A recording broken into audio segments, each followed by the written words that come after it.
साथियों नमस्कार।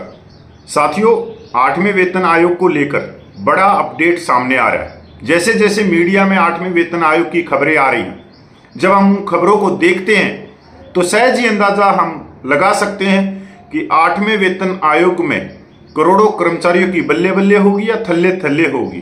क्योंकि जैसे जैसे 8वां वेतन आयोग आगे बढ़ रहा है तो खबरें भी सहज ही बाहर आ रही। अब जो खबरें सामने आ रही हैं उनके अनुसार 8वां वेतन आयोग गति पकड़े हुए है और 2-3 हफ्ते के अंदर अंदर नोटिफिकेशन और टीआर बाहर निकल जाएंगे। दूसरी तरफ ये भी खबर आ रही है कि जो केंद्रीय कर्मचारियों के जितने भी संगठन हैं, अब की बार उन्होंने एक सलाह मिलाई है कि अलग अलग मांग पत्र ना दे के हम एक ज्वाइंट मांग पत्र दें, जिससे सरकार पे और ज्यादा दबाव रहेगा। साथियों, ये सबसे बड़ी बात है कि जो करोड़ों कर्मचारी हैं उन्होंने सलाह मशवरा करके एक मांग पत्र पे वो अपनी सहमति बनाने के ऊपर लगे हुए। अब एक बार खबर पे चलते हैं। 8वें वेतन आयोग का इंतजार कर रहे लाखों सरकारी कर्मचारियों के लिए अच्छी खबर है। 8वें वेतन आयोग को लेकर सरकार अगले कुछ हफ्तों में बड़ा फैसला ले सकती है। फाइनेंशियल एक्सप्रेस ने आधिकारिक सूत्रों के हवाले से लिखा है कि सरकार 2 या 3 हफ्तों के भीतर आयोग की टर्म्स ऑफ रेफरेंस यानी कि कार्य दायित्व तय कर सकती है। रिपोर्ट के मुताबिक यदि सब कुछ ठीक रहा तो यह कमेटी मिड 2024 तक अपनी रिपोर्ट सबमिट करेगी। मतलब एक तरह से यहाँ से भी ये सीधे तौर पे हम देखें कि मिड से पहले ये नवंबर या दिसंबर 2026 तक अपनी रिपोर्ट दे देगी सरकार को, और सरकार 2 या 2.5 महीने लेगी जनवरी फरवरी 2026, और जो बजट आएगा आम बजट 1 फरवरी 2026 को, उसके अंदर इसकी घोषणा कर देंगी और 1 मार्च से इसको लागू कर सकती है सरकार, और साथ में ही 2 महीने का एरियर भी। हालांकि रिपोर्ट भले ही 2026 से पहले या 2026 के जनवरी फरवरी में आए, ये लागू हो जाएगा, यानी 2026 के जनवरी से ये लागू हो जाएगी, यानी कर्मचारियों को एरियर के रूप में बकाया राशि भी दी जाएगी। आमतौर पर सरकार हर 10 साल में अपने कर्मचारियों को सैलरी रिवाइज करती है। इसके लिए एक वेतन आयोग गठित किया जाता है जो विस्तृत अध्ययन, चर्चा और आंकड़ों के आधार पर रिपोर्ट तैयार करता है। पूरी रिपोर्ट तैयार करने में आमतौर पर करीब 1 साल का समय लगता है। इसमें केंद्र सरकार, राज्य सरकारें, सार्वजनिक क्षेत्र की कंपनियां और अन्य संबंधित संस्थाएं शामिल होती है, क्योंकि इसका दायित्व बहुत बड़ा है।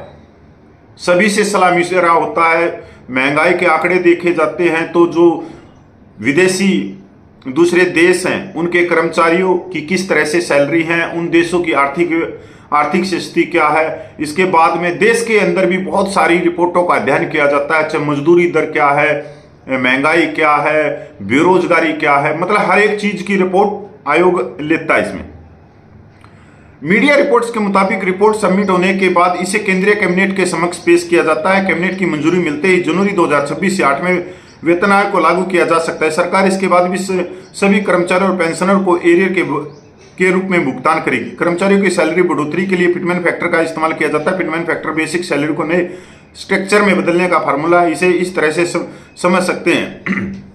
साथियों, इसके अंदर जो फिटमेंट फैक्टर बताया है, ये बताया कि 1.92 से 2.86 के बीच रह सकता है।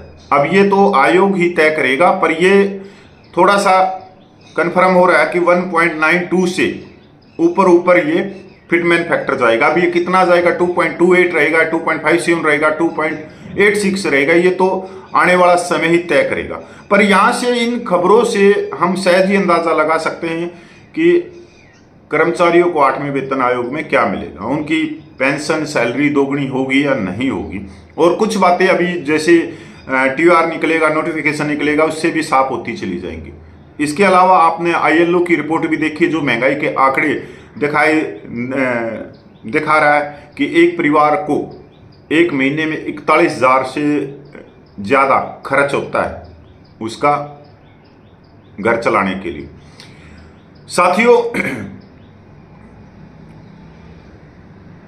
यह पहला मौका होगा जब सरकार 8वें वेतन आयोग को कम से कम समय में लागू कर देगी। इस चीज को आप देखो, इस तरह से भी देखो कि अभी जो नेवल हेडक्वार्टर ने एक लेटर निकाला था और पूरे देश के जो नेवी के पूर्व सैनिक हैं उनके लिए, और अनुरोध किया था कि जो पूर्व सैनिकों के जो संगठन है, जो नेवी के संगठन है पूर्व सैनिकों के, वो भी अपने सुझाव एक ईमेल पे भेजो, क्योंकि उसके अंदर एक लाइन भी लिखी थी कि 8वें वेतन आयोग को लेकर सरकार बहुत ही गंभीर है और आने वाले समय में बहुत ही कम समय में इसको सरकार लागू करेगी। और उसमें एक डेडलाइन भी दी हुई थी कि 31 मई तक पूर्व नौसैनिक अपने सुझाव भेज सकते हैं इस ईमेल पे।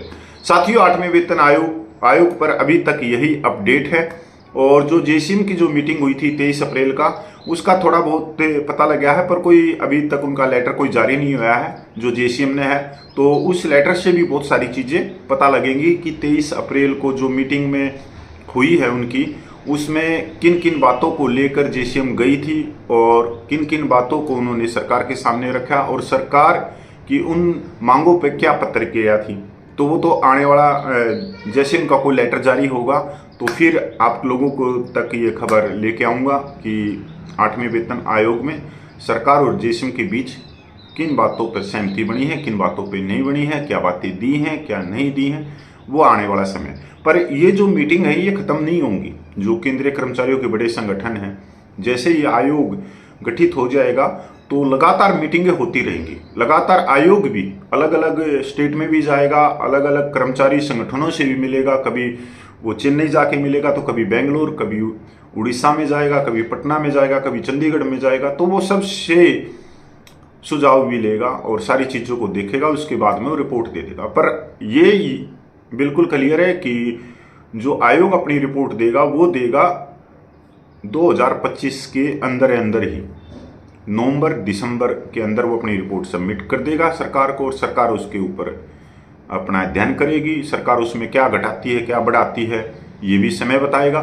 पर 1 फरवरी 2026 को ये घोषणा हो जाएगी, क्योंकि आम बजट आएगा और मार्च 2026 से पे कमीशन लागू हो जाएगा। इतना ही है अभी तक, या 1-2 महीने ऊपर नीचे रह सकता है, पर मार्च तक सरकार इसको लागू करेगी जिस हिसाब से वो इस काम को चलाए हुए। तो साथियों नमस्कार, जय हिंद। मैं पूर्व सैनिक कपिल फौजी, और मेरी जानकारी आप लोगों को कैसी लगी आप कमेंट करके पक्का बताना, और अगर अच्छी लगी हो तो शेयर भी कर देना।